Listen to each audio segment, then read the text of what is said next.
بسم اللہ الرحمن الرحیم۔ معزز و محترم سامعین ذی وقار حاضر گرامی قدر، ہم بات کر رہے ہیں فضائل قربانی پر، تو ساتھ ہی ساتھ میں آپ کو یہ بھی بتاتا چلوں کہ یہ جو قربانی ہے حضرت ابراہیم خلیل اللہ علیہ الصلوۃ والتسلیم کی سنت ہے، اور یہ امت کیسے بنی، حضرت سیدنا ابراہیم خلیل اللہ علیہ الصلوۃ والتسلیم کے ساتھ کیسے موسوم ہوئی، اس حوالے سے عرض یہ ہے کہ جب بھی کوئی حق کا اعلان کرتا ہے نا تو اس کے لیے بے شمار پریشانیاں آتی ہیں، اور حقیقت بات یہ ہے کہ ہمیشہ امتحان جب لیا جاتا ہے تو اس کے بعد گریڈ اپ کیا جاتا ہے۔ اللہ رب العزت نے حضرت سیدنا ابراہیم خلیل اللہ علیہ الصلوۃ والتسلیم کے بارے میں قرآن میں ارشاد فرمایا، انی جاعلک للناس اماما، میں تمہیں لوگوں کے لیے امام مقرر کرنے والا ہوں۔ اب امام بننے کے لیے ظاہری بات ہے کہ ان کو امتحانات دینے تھے۔ اللہ رب العزت نے اس مشکل ترین پوسٹ پر سلیکٹ کرنے کے بعد بے شمار امتحانات لیے، جس کے بعد سیدنا ابراہیم خلیل اللہ علیہ الصلوۃ والتسلیم کو امام مقرر کیا گیا۔ کیا امتحانات تھے؟ پہلا امتحان تو یہ ہوا کہ فرشتہ آیا، اس نے آ کے اللہ رب العزت کی تعریف کی، آپ نے کرتے کرتے سبحان ذی الملک والملکوت سنتے سنتے آپ نے اپنا سارا مال اللہ کے راستے میں خرچ کر دیا۔ ہر ایک کو اپنے علاقے سے بہت زیادہ محبت ہوتی ہے، بلکہ لوگ تو اپنے نام کے ساتھ اپنے علاقے کا نام جوڑتے ہیں، جیسے کہ دہلوی، لاہوری اور اسی طرح ملتانی لوگ اپنے نام کے ساتھ لکھتے ہیں۔ تو آپ کو اپنے بستی سے معافی نمرود سے جنگ کرنے کی وجہ سے آپ کو اپنا شہر بھی چھوڑنا پڑا۔ آپ پہلے بابل گئے، پھر اس کے بعد ہاروت ماروت اور مختلف علاقوں میں آپ گھومتے رہے۔ عراق میں آپ کو آگ میں ڈالا گیا، یہ ایک اور امتحان تھا۔ واقعہ آپ کی مرتبہ سن چکے ہوں گی، میں صرف اشارہ کر رہا ہوں۔ وہاں سے پھر آپ شام منتقل ہو گئے، اور ابھی بھی امتحان ختم نہیں ہوا، یہ شہر چھوڑنے کے امتحانات جاری تھے کہ پھر اس کے بعد جب آپ کی شادی ہوئی، حضرت سیدہ سارہ سے ہوئی، حضرت ہاجرہ سے ہوئی، تو حضرت ہاجرہ سے حضرت سیدنا اسماعیل علیہ السلام جو لڑکے تھے، اللہ رب تعالیٰ نے آپ کو آپ کے مانگنے کا کیے، اور اس وقت آپ کی عمر یا تو 99 سال تھی یا 80 سال تھی۔ آپ نے دعا مانگی، جب میں پہلے پچھلے ویڈیو میں بتا چکا ہوں کہ رب حبلی من الصالحین فبشرناہ بغلام، یہ پورا واقعہ بیان کر چکا ہوں۔ تو جب بیٹا ہو گیا تو اب اللہ تعالیٰ نے حکم دیا اپنی بیوی کو اور بیٹے کو، ملک کے شام میں جو رہتے ہیں، حکم آیا کہ مکۃ المکرمہ کی بالکل بے سر و سامانی کے عالم میں، اٹلی میں جو کہ پہاڑی علاقہ ہے، وہاں پر چھوڑ کر آ جاؤ۔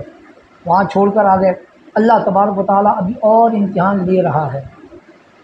وہاں چھوڑ کر آ گئے، کھانا پینا جو تھا وہ ختم ہوا، تو اللہ تعالیٰ نے اب حضرت ہاجرہ کے دل میں یہ بات ڈالی کہ وہ پانی تلاش کریں۔ پانی تلاش کیا تو کیا انعام ملا کہ آپ کو نبی کے پاؤں کی رگڑ سے آب زمزم جیسا تحفہ، جو پوری امت محمدیہ کے لیے بہترین تحفہ ہے۔ انعامات ہونا شروع ہو رہے ہیں، پہلے امتحانات ہو رہے تھے، اب یہ انعام ہو رہا ہے۔ حضرت ہاجرہ پانی تلاش کرنے کے لیے صفا مروہ پر دوڑی، انعام کیا ملا کہ حج کرنا چاہتے ہو تو یہ ہاجرہ صفا مروہ پر دوڑنا پڑے، یعنی کہ ایک نبی کی بیوی، نبی کی ماں، ان کے قدموں پر چلنا پڑے، ان کے راہ پر، ان کے نقش قدم پر دوڑو گے تو تب مکمل ہوگا۔ یہ انعامات ہو رہے ہیں۔ اس کے بعد آپ کو 3 دن تک ایک ہی خواب آیا کہ آپ اللہ کے راستے میں کوئی پیاری چیز قربان کر رہے ہیں۔ عرفہ کے دن آپ نے پہچان لیا کہ یقیناً رب چاہتا ہے کہ میں اپنے بیٹے کو قربان کر دوں۔ آپ اس سے بھی پیچھے نہ ہٹے، سمجھتے تھے کہ نبی کا خواب جو ہے وہ وہی ہوتا ہے، تو لہذا آپ نے بیٹے کو ذبح کی تیاریاں کی۔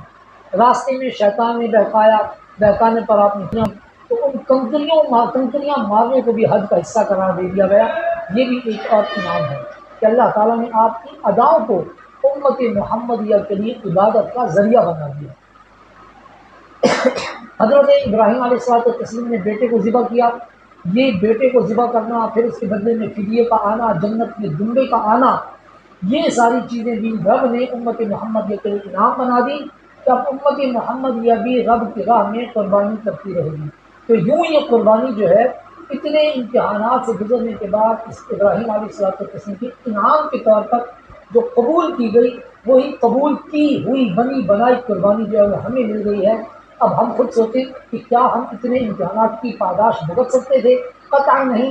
تو یہ جو ہمیں وہ بنا بنایا انعام مل گیا ہے کہ ہم اللہ کی راہ میں جانور قربان کریں، تو ہمیں اس سے گریز نہیں کرنا چاہیے۔ اور ایک اور بہت بڑا انعام رب تعالیٰ نے حضرت ابراہیم علیہ السلام، حضرت اسماعیل علیہ السلام کو عطا فرمایا، وہ یہ کہ چاہے دنیا میں کہیں پر بھی کوئی رہتا ہو، اب وہ امت محمدیہ کا حصہ ہے، تو اب اس کو بہرحال نماز کے اندر ان دونوں نبیوں پر درود و سلام پیش کرنا ہے۔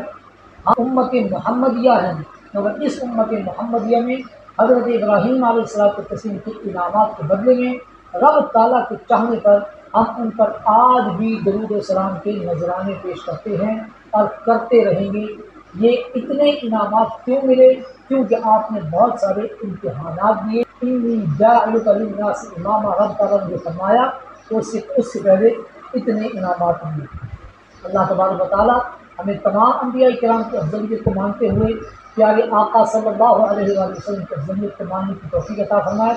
میں یہ بات بھی کلیئر کرتا چلوں کہ تمام انبیاء کرام کو آزمائشوں میں امتحانات میں ڈالا، مگر سب سے زیادہ امتحانات اور سب سے زیادہ آزمائشیں پیارے آقا صلی اللہ علیہ وآلہ وسلم پر آئیں۔ انشاءاللہ ایک ویڈیو میں ان امتحانات اور ان آزمائشوں کا تذکرہ بھی کروں گا۔ ہمارے یوٹیوب چینل کو سبسکرائب کیجیے، ویڈیو کو لائک کیجیے، دینی خدمت سمجھتے ہوئے آگے ضرور شیئر کیجیے گا۔ بہت بہت شکریہ، ملتے ہیں اگلے ویڈیو میں۔